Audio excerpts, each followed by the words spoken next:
नमस्कार, मैं हूं मनोज सिंह और आप देख रहे हैं Vikramshila academy Lucknow YouTube channel. आज हम लोग चर्चा करेंगे लद्दाख हिंसा की। लद्दाख अमूनन शांत हिस्सा था जम्मू कश्मीर का। हालांकि जम्मू कश्मीर में तो अस्थिरता बनी रहती थी, लेकिन जम्मू कश्मीर का ही जो हिस्सा था लद्दाख, वो शांति वहाँ पर बनी रहती थी।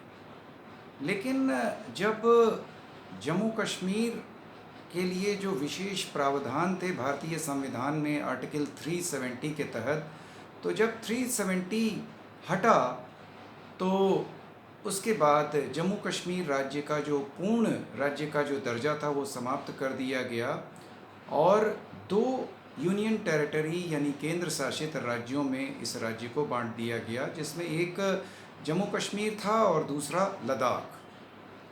हालांकि बाद में जम्मू कश्मीर को उसके यूटी स्टेटस के साथ साथ वहाँ पर विधानसभा की स्थापना भी कर दी गई और वहाँ पर इस समय विधानसभा भी है। और जिस प्रकार से दिल्ली में लेफ्टिनेंट गवर्नर और वहाँ की विधानसभा दिल्ली को चलाती है, वैसे ही जम्मू कश्मीर भी वहाँ पर लेफ्टिनेंट गवर्नर और विधानसभा है। हालांकि जम्मू कश्मीर में भी पूर्ण राज्य की बात की जा रही है, जो पुराना स्टेटस है उसकी बात की जा रही है।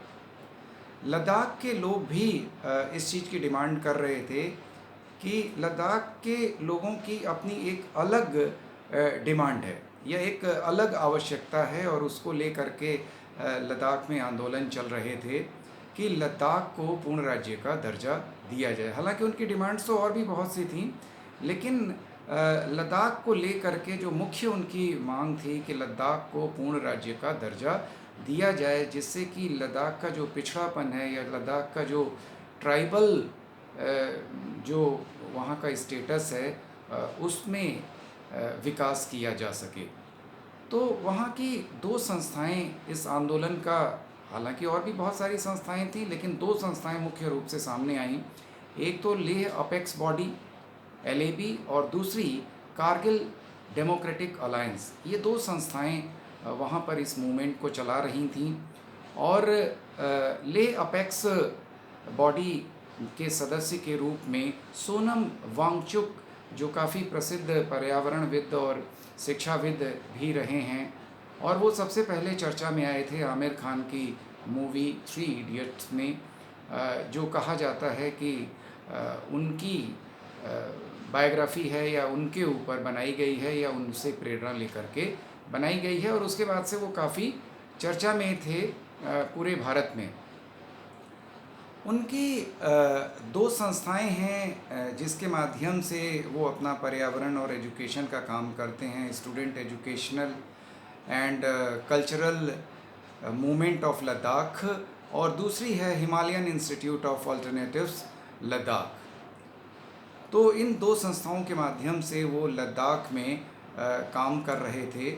और इसी बीच लद्दाख को पूर्ण राज्य का दर्जे को लेकर के उन्होंने भूख हड़ताल कर दी और उन्होंने वहाँ के युवाओं को आह्वान किया, और आह्वान के साथ साथ उन्होंने अपने भाषण में अरब स्प्रिंग यानी जो अरब में जो क्रांति हुई थी, और इसके अलावा जो हमारे पड़ोसी मुल्क नेपाल में जो जेनजी जो मूवमेंट चला था और उसके बाद सत्ता बदल गई थी वहाँ पर, उसका उल्लेख किया। और केंद्र सरकार का ऐसा आरोप है कि उनके भाषणों से वहाँ के युवा उद्वेलित हुए और हिंसा हो गई, जिसमें 4 लोग मारे गए, भाजपा के कार्यालय को जला दिया गया, लेह के जो प्रशासनिक ऑफिस है उसको जला दिया गया, और सीआरपीएफ की कई गाड़ियों को जला दिया गया।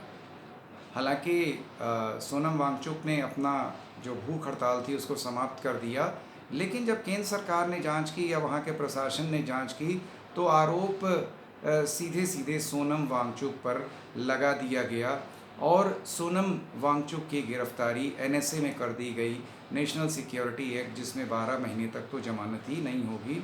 और स्थितियों को सामान्य बनाने के लिए सोनम वांगचुक को लेह से ला करके जोधपुर जेल में बंदी बना करके रखा गया है। इसके साथ साथ सोनम वांगचुक की जो दोनों एनजीओज़ हैं उस पर जांच तेज कर दी गई है। जो उनकी student educational and cultural movement of Ladakh है, उसके FCRA लाइसेंस को निरस्त कर दिया गया है और कुछ अनियमित विदेशी लेन देन के उसमें संकेत मिले हैं। इसके अलावा जो उनकी दूसरी NGO है Himalayan institute of alternative Ladakh, उसकी भी CBI जांच शुरू हो गई है। तो अब आगे क्या स्थितियां बनती हैं ये तो जांच के बाद ही पता चलेगा कि सोनम वांगचुक दोषी हैं या नहीं। अब मुख्य रूप से जो ये जो लद्दाख में जो आंदोलन चल रहा था, इन आंदोलनकारियों की डिमांड क्या थी?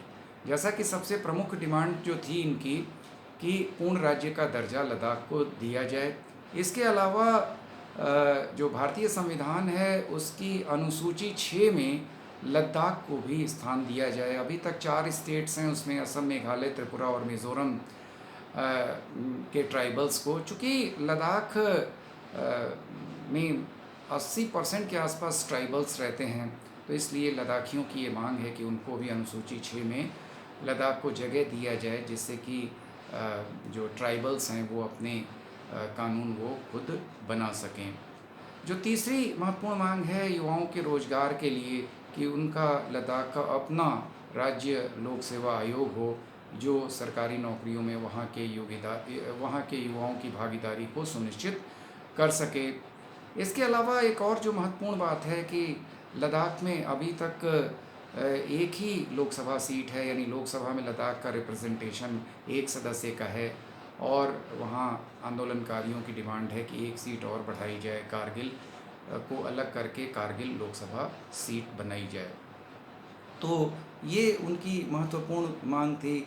अब अगर हम लद्दाख की बात करें तो लद्दाख लोकसभा सीट जो है भारत का क्षेत्रफल की दृष्टि से सबसे बड़ा लोकसभा सीट है, और वो शेड्यूल्ड ट्राइब के लिए रिज़र्व है, यानी लद्दाख लोकसभा सीट से शेड्यूल्ड ट्राइब का ही प्रतिनिधि चुना जा सकता है। तो लद्दाख की चूँकि सामरिक स्थिति बड़ी ही महत्वपूर्ण है, पाकिस्तान और चीन से उसकी सीमाएं लगती हैं, तो भारत सरकार भी फूंक फूंक करके कदम उठा रही है। लेकिन जिस तरीके से वहाँ पर हिंसा हुई, कहीं ना कहीं इंटेलिजेंस फेल्योर ये दिखाता है, और लद्दाखियों की मांगों को भी गंभीरतापूर्वक सरकार को देखना सुनना होगा, क्योंकि अगर इतने युवा उद्वेलित हो रहे हैं तो कहीं ना कहीं कुछ ना कुछ कारण तो ज़रूर रहा होगा। युवाओं की और लद्दाख के लोगों की समस्याओं को संवेदनापूर्वक सरकार को सुनना चाहिए। लेकिन साथ ही साथ लद्दाख की जो सामरिक स्थिति है, उसकी जो मिलिट्री स्टेटस है, उस पर भी ध्यान रखना ज़रूरी है, क्योंकि पड़ोसी मुल्कों की नज़र हमेशा भारत में अस्थिरता फैलाने की रहती है। तो लद्दाख हिंसा पर आज के वीडियो में बस इतना ही। लद्दाख मामले में अगर आपके अपने कोई विचार हों, सोनम वांगचुक पे आपके कोई विचार हों, तो आप कमेंट बॉक्स में लिख सकते हैं। और आपसे अनुरोध है कि Vikramshila academy Lucknow YouTube channel को अधिक से अधिक सब्सक्राइब करें, लाइक करें और शेयर करें। नमस्कार, जय हिंद, जय भारत।